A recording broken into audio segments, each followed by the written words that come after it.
Checking out this outdoor fire pit. This is the box that it arrives in. It's about 30 inches by 30 inches and it weighs just under 30 pounds.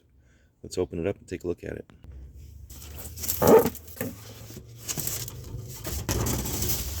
Alright, so it's all wrapped up. It's in foam.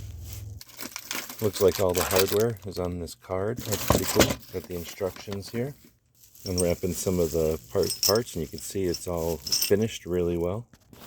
Once out of the box, it's all pretty straightforward. Everything's already finished. It's just a matter of screwing it all together. The instructions are pretty clear, step by step. I think a screwdriver is all I'll need. Everything lines up and screws together pretty easily.